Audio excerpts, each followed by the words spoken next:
We already introduced you to the brand new Xpeng G6 in a detailed review with a test drive. If you missed it, check out the video description. Today we're taking this beast onto the highway. We want to see what the consumption is like at 100, 120, 140 and 160 kilometers per hour. Is it really such a fast charger that it can go from 10 to 80% in 20 minutes? And of course, we'll look at the travel comfort. What's Stefan's bodometer saying? We'll check. How the assistance systems work. Does it have a decent route and charging plan set up?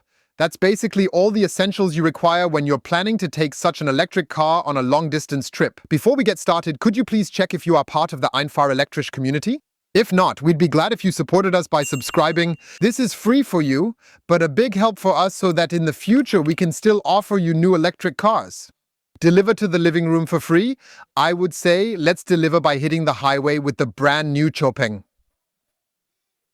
G6. We began our journey and headed onto the A20 motorway moving northward.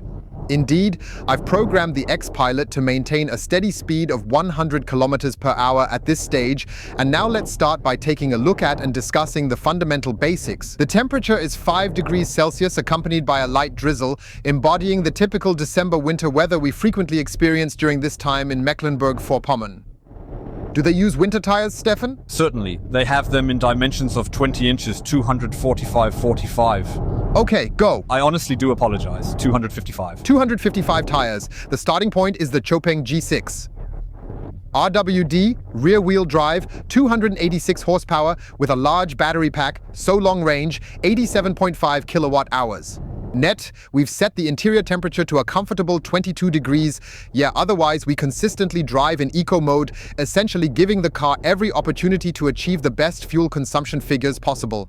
Yes, we're now setting your onboard computer here to 0, and unfortunately we don't have the option to completely reset the onboard computer, but we'll now be driving continuously at 100 kilometers per hour, so 100 kilometers per hour average speed for the next 20 kilometers, and then have to...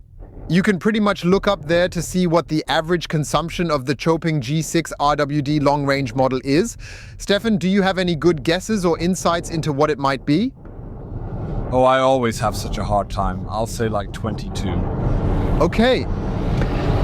What you have with the Xpeng or Xpeng, feel free to write your preference in the comments about what you'd like to call it, are naturally the very latest and most advanced assistance systems featured on board. That means you have a camera, you have radar systems here, and of course a sophisticated software solution that is specifically designed to keep it as best as possible in the middle of the lane, even when navigating curves. Furthermore, you have a lane change assistant, which means you activate the turn signal. He independently drives, similarly to how we know it, smoothly moving over to the left lane and in the same way also in the other direction.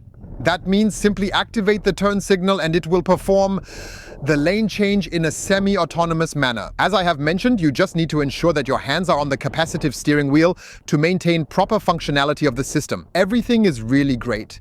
The only thing that's not so great is that it's showing me a traffic sign recognition of 80 kilometers per hour on a stretch that's presumably free. And now there's a highway on-ramp here again. There's no speed limit here either. He should be able to recognize that through navigation information via the camera. However, it doesn't seem to correct itself, which logically leads to complications when you don't have a properly functioning traffic sign recognition system, don't you think, Stefan? Yeah, that's certainly not good. You always have to remain vigilant and attentive. Exactly, that means he obviously can't, and that's what I was getting at. Adaptively adjust the speed. So at 100, it's 100, at 80, it's 80, or also in the 120 zone, it's 120. You have to do it manually here with this dial, which is at least very, very well executed in terms of steering. He also doesn't make it predictive like the latest and most advanced European vehicles from the VW Group, BMW, Mercedes, among others. I believe like Peugeot and Renault, who basically look ahead and know, hey, there's a 100 zone coming or a permanent construction site, or like we have on the A20, a bridge where the speed is reduced. And then I'm precisely at the sign with the allowed maximum speed. He's missing all of those features. And for sure, nothing like with BMW, where you can still exceed it if you want. A knave who thinks ill, but that's just the joy of driving from the Bavarian motorworks that makes such things possible. And that's why I find myself somewhat disappointed given that everything in this vehicle is absolutely modern. You can use shortcuts here, arrange everything as you like. You have 1,000 settings options here. However, the setting that I really require most sensibly in the semi-autonomous level 2 area would actually be, if you care to consider it, at least an adaptive cruise control and even better, an advanced predictive cruise control system. And both didn't work well, at least not in our particular cases, because it couldn't even successfully recognize the traffic signs. We've been using it for several days and driven quite a few kilometers now. Frequently uses it. He only knows a 60 zone, not a 70. Yeah, sorry, but Xpeng, I think, is just not acceptable. All of that can be solved via over-the-air updates, and hopefully you're already working on it. But that's just definitely, as one could say in school, not really passable, correct?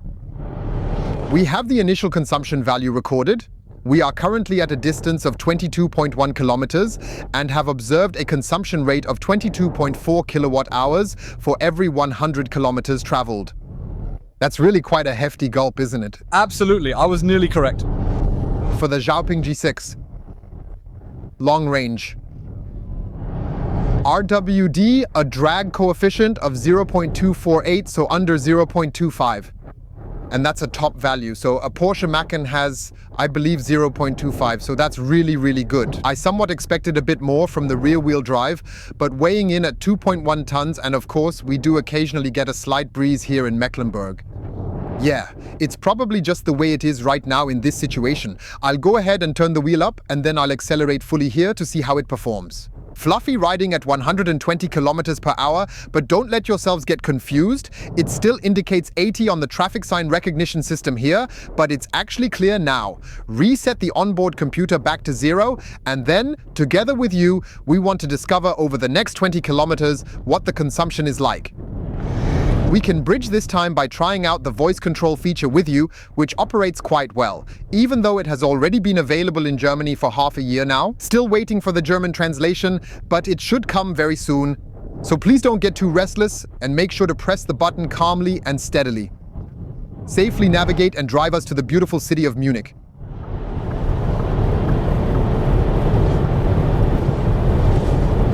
He didn't quite manage to accomplish that. Now it seems the steering assistant here is paused or inactive as well. Yeah, it's awesome. Sometimes in a Xpeng, how the demo effect happens. Yeah. So, now it's active again. That really makes us very happy. Let's go ahead and press the test kit. Drive us all the way to Munich.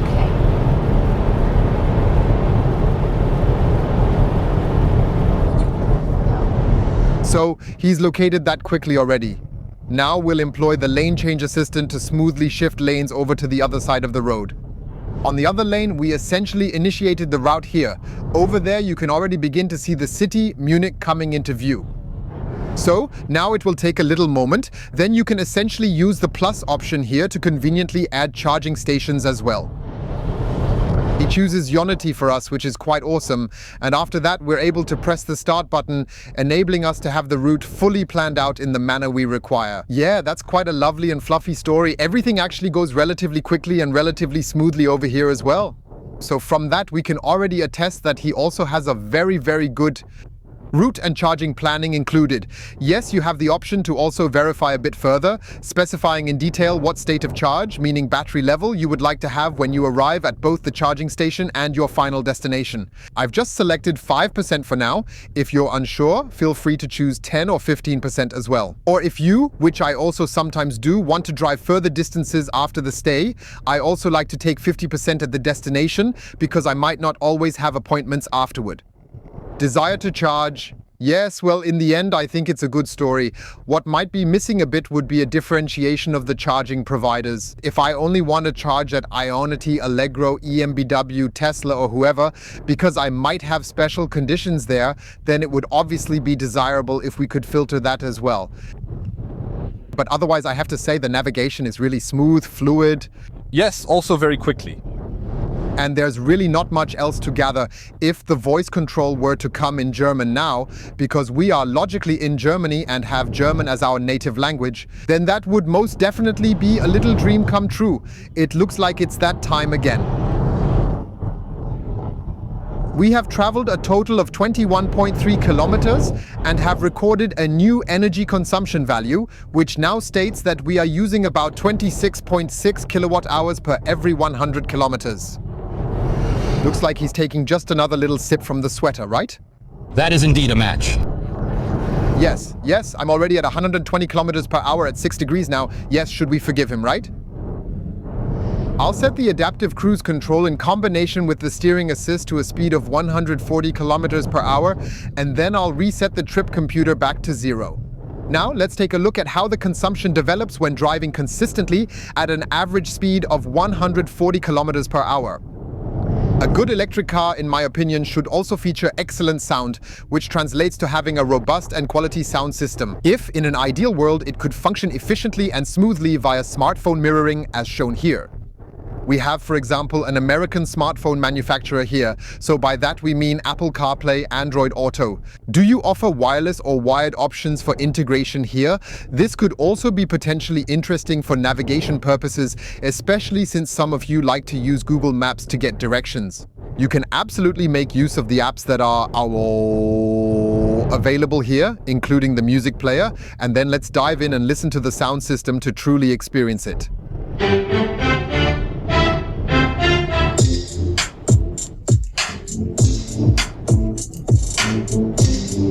That sounds incredibly neat and remarkably good, especially nice and rich, even more so in conjunction with the robust kick bass, featuring beautifully clear highs and excellent mid-range tones. I had already suspected that this would be the case. I have already demonstrated that in the review. This car has its speakers distributed all throughout the vehicle. And that's just a really cool story, and what I find really awesome is that, for example, if you're driving with someone else in the car and you have a phone call, you can basically beam the conversation to just your seat with the speaker. And when alone, just use room sound. I think that's a cool solution too. This way, the other passengers aren't constantly being disturbed by the spatial sound effect of the phone call, right? Yes, that's stated. What did you think? That's very specified. It dampens it here on the side then. Yes, that's good. Well, Xpeng is definitely quite a bit ahead in certain aspects, wouldn't you say? Absolutely. Let's proceed to the next consumption value. We've already traveled quite a significant distance further, to be precise, a total of 21.2 kilometers this time, and we have noted a consumption level. Stefan, go ahead and read it out, please. It's 29.3 kilowatt hours for every 100 kilometers. This indicates that it doesn't exhibit that strong exponential growth anymore, but it's still consistently around 3 kilowatt hours for every 100 kilometers. We've frequently been able to observe that quite often. Therefore, when you have a fully charged battery, it's quite certain that you won't be able to reach or achieve a distance of 300 kilometers if your average speed is maintained at 140 kilometers per hour. That's definitely getting tighter. I manually accelerated to 160 kilometers per hour. It shows an 80 kilometers per hour speed limit again at the highway entrance. I don't know which highway in Germany has an 80 km/h limit when merging. Where he got that from, do you? No idea. Alright, so now I basically just need to maintain an average speed of 160 kilometers per hour with my sensitive pedal foot to make sure we then be able to provide the following measurement for you over the course of the next 20 kilometers, since neither the X-Pilot nor the usual adaptive cruise control systems permit a steadfast 160 km per hour setting. Yes, it's somewhat weak. It's honestly not all that pleasant. Let's have another discussion about the different equipment variants and the pricing details of the Xpeng G6 once more. It starts at 43,000 euros, 600 euros here in Germany, then with a 66 kilowatt-hour usable battery pack, and I believe 190 kW of drive power, rear-wheel drive on the back axle. I believe that's quite a solid and robust package if you're not planning to undertake long, extensive journeys with it. Yes, so much about the environment, and for those like me going to work, this is the best time, I think. Though I can't imagine someone using a 4.75-meter electric SUV as a second car, but that's another topic. Yes, for those who want more battery and a bit more power, there is an option for 47,600 euros, which is 4,000 euros more, and it's the version we have here with rear-wheel drive, 286 horsepower and a battery with 87.5 kilowatt hours of usable energy. where you could potentially embark on longer journeys as well, because it is equipped with an advanced 800-volt system. This allows you to efficiently charge the battery from 20 to 80% in 15 minutes or from 10 to 80% in approximately 20 minutes. We'll try that with you later at the fast charger.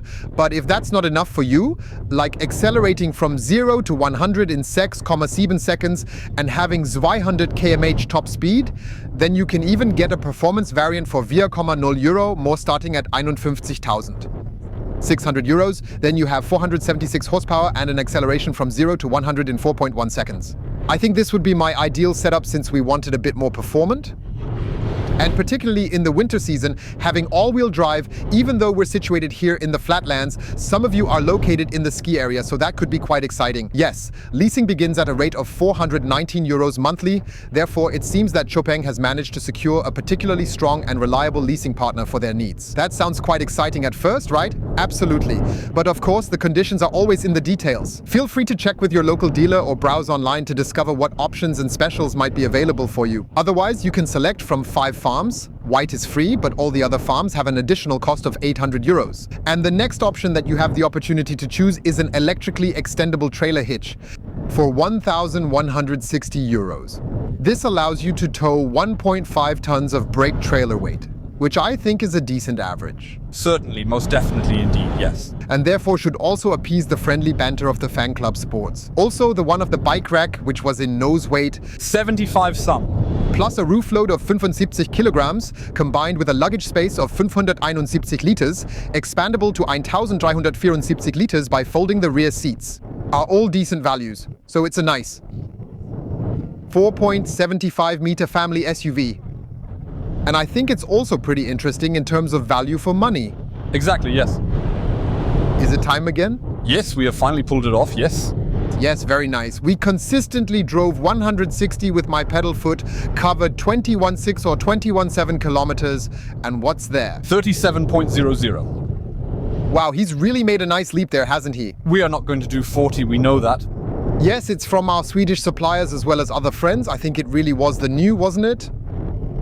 We definitely don't want to jump the gun here, and if I'm not mistaken, I certainly don't want to say anything incorrect. Just forget it. I would say compare the values of the Xpeng G6, RWD Long Range with the other tested subjects. It's almost always this route, always the same stints, so the same sections. So I think we can also compare our consumption trips well with each other. Keep an eye on the temperature, and then we're good to go.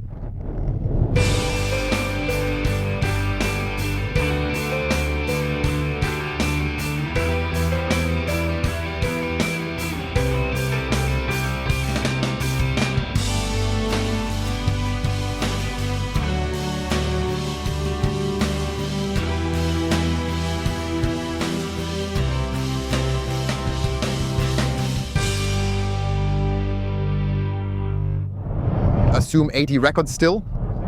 Yeah, fun, right? Yeah, a lot of folks often wonder if an RWD is sufficient for acceleration. Here you see it, 130, 140, 150, 160, 170, 180, right? It really starts to get noticeably more sluggish at this point, right? It's beginning to slow down and requires more effort to maintain that speed, wouldn't you say? He should be reaching 190, 200. Top speed would be 195. Yes, but somehow it seems like he just can't manage to hit the 200 mark here, wouldn't you agree? Well, it seems like one could really love it. Sure, maybe the battery. We're at 21%, now 20. We'll charge it soon. I've switched to sport mode here as well. Let's take out launch control and the 10 Newton meters more torque. But he just can't get past the 188, right? No. Simple. I thought he'd hit 200 here, the factory setting, if I'm not mistaken. Yet if he doesn't, then he simply doesn't. Well, we'll check that again after we've loaded. Now he's got it again. He's going over 200 like some kind of miracle. I just kept my foot firmly pressed on the gas pedal. Hey Peng, what's happening at 211, 212? Wow, isn't that just incredibly cool and exciting? So nice. Well, it's fun for sure. Across the mountain entrance, very nice indeed. But why didn't he just do it? Probably a moment of pause. Yes, yes. So are you totally serious? Must I really start work now? Well, or he finally realized that he's just electric? Right, exactly. Honestly, I think around 212 he scarcely has any wind noise at all. Not at all, but it comes close to its small runners. Then I might want to take it, or with a low drag coefficient. Brakes are great. I slowed to 120 here because 100's coming soon. Well, it's also equipped with good brakes, as we already noticed in the review. And just some slight crease on the batch 112. I don't know if it came from the side mirror or somewhere else, but I still found it relatively quiet. Yeah, it was relaxed. Whether it is also comfortable in terms of the suspension system and the seats, for this we have had a neutral instrument for more than 4.5 years in order to genuinely make comparisons transparently and fairly with all the tested participants. And this particular measurement medium is referred to as Stefan's popometer. Okay. What's it show today? I must say, the seats are nice. They're not too hard or too soft. They're perfectly in the middle, just right. I definitely have good lateral support. I personally would have liked a bit more thigh support. Overall, you feel quite comfortable sitting in this seat. When it comes to the suspension, it is firm yet remains pretty comfortable. A bump in the road, it absorbs really well. It truly doesn't slam hard into your spine. That's really good. It's quite comfortable. Yes, it's pretty enjoyable. Yes, I can absolutely confirm that for sure. The wheelbase of 2.92 meters definitely makes a significant contribution to making it truly a comfortable highway cruiser right here. Without even in such an extended curve, which we take here at 190, well, taking it on wet roads or damp roads with winter tires, I think it handles well and does a good job. It doesn't sway much at all, even when taking tight corners. It handles those situations surprisingly well. It's genuinely a nice car for long distance trips. By the way, we also programmed our charging station as a destination a while ago, allowing it to perfectly condition the battery, because it's supposed to be able to charge with up to, I believe, 280 kilometers. We'll test that at Ionity at the rest stop in the Netherlands. Test! Since we're able to charge up to 350 kilo per station. Yeah, now it's just bumbling around with 188 again.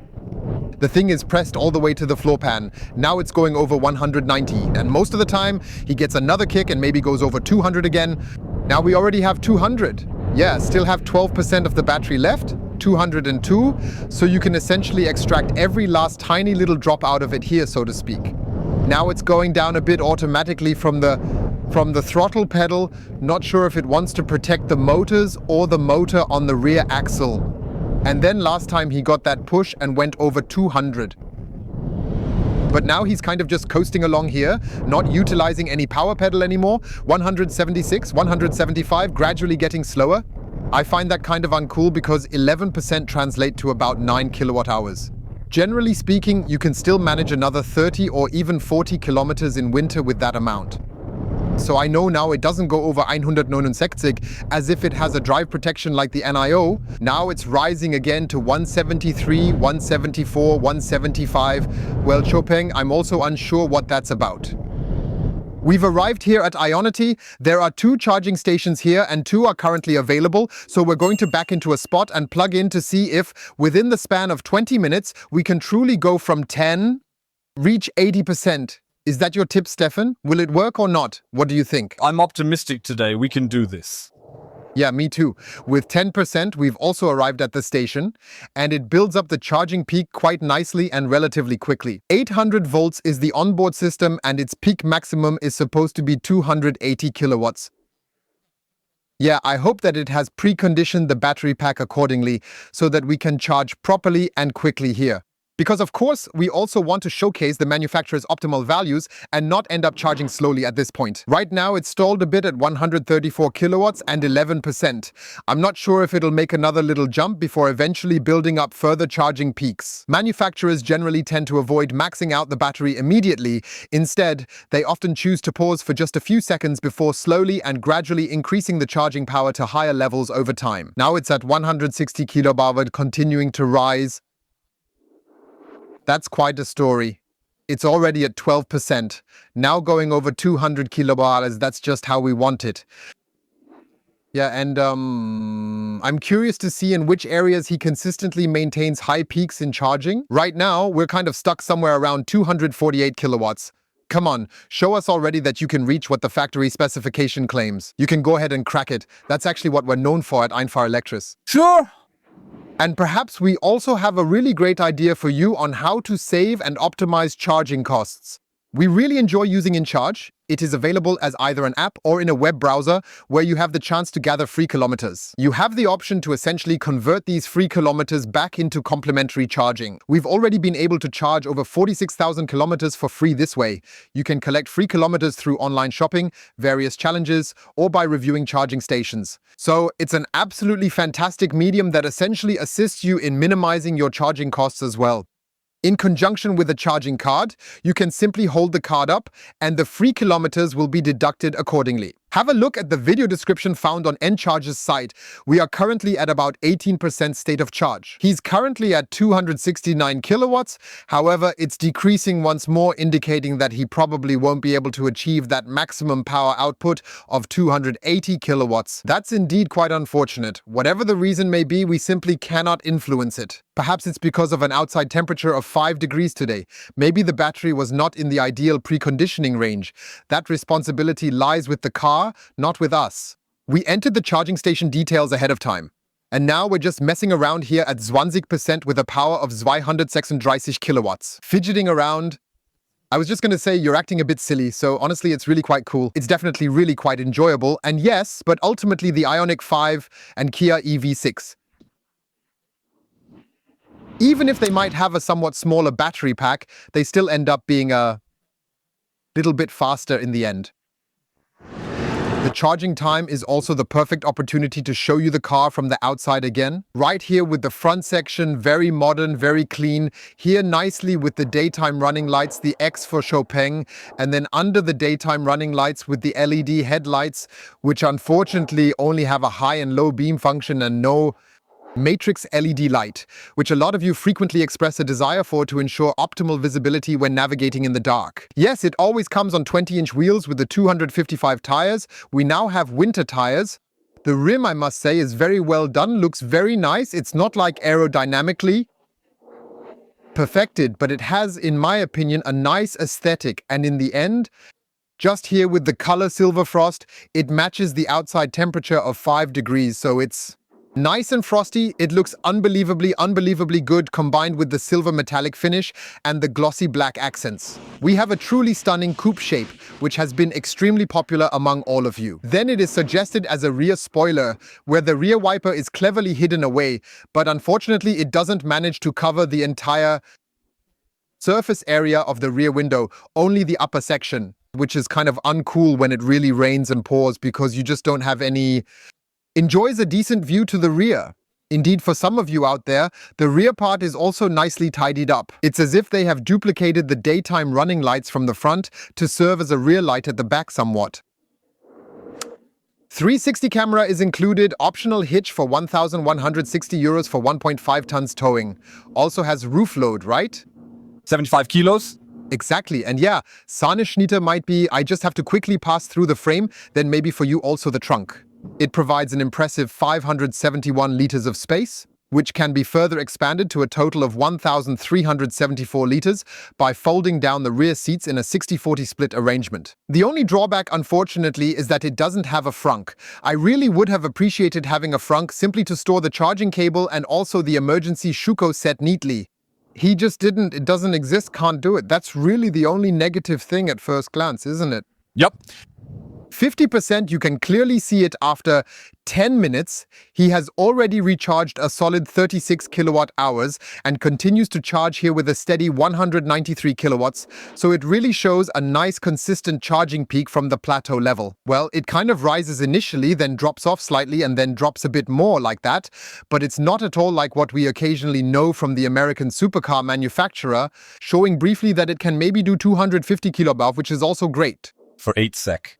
Precisely, and then it gradually dips down, extending and stretching out well beyond the half-hour mark. Of course, we don't find that very appealing at all, and if we're completely honest, aside from the Koreans like the Ioniq 5 and Kia EV6, our European competitors are generally more around the 30-minute mark at the charging station. So having 50% after 10 minutes is actually quite rare. Yeah, maybe just at Porsche. Yeah, well, but if you look at a Macan Schöne, it'd easily be at least double the price, wouldn't it? Yep. If you're interested in the Macan, we have some videos on it from the Turbo to Macan 4. That's pretty nice, right? So I would definitely check it out at least once, you know? It doesn't cost anything. In just 20 minutes, it hits 80% as promised, and he has successfully recharged nearly 65 kilowatt hours. That sure earns 2 thumbs up, Xpeng. That's seriously impressive and cool. And now, of course, it has also dropped below 100 kilowatts. Now it's at 86 kilowatts. The fan has cooled the battery properly, but this is how I imagine it. Winter, 5 degrees.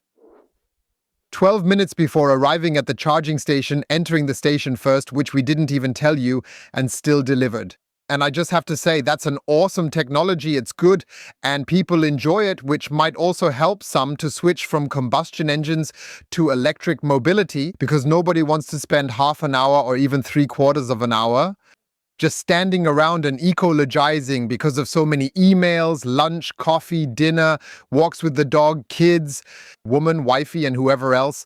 Beloved friend, you can't really do that if you're into it, can you? No way, nah. So before we end up freezing here at 5 degrees, I'd suggest we move on. Let's gradually but steadily head towards the conclusion with the Xpeng G6 RWD Long Range. We introduced you in a review with Fabric, and today with the consumption and the charging check, alongside the driving comfort assistance system, the lane change assistant, and a multitude of additional features like those. And I have to say, it's a really solid car. Xpeng really took, I have to admit, some of the best elements from the best vehicles in the market, considering some have been around for 4 to 5 years, and blended the best together. Yes, absolutely. And above all, making it work smoothly so that the vehicle functions well. Exactly. So the charging performance is truly impressive. It's just a pity that it doesn't feature a 22 kilowatt charger for AC power. That would, of course, be another highlight like with the Geely vehicles, that you could charge at 22 kilowatts. I would also be happy for all those who perhaps can't charge at home but charge at lampposts, or also have to charge in public areas, because that really makes AC charging a lot easier.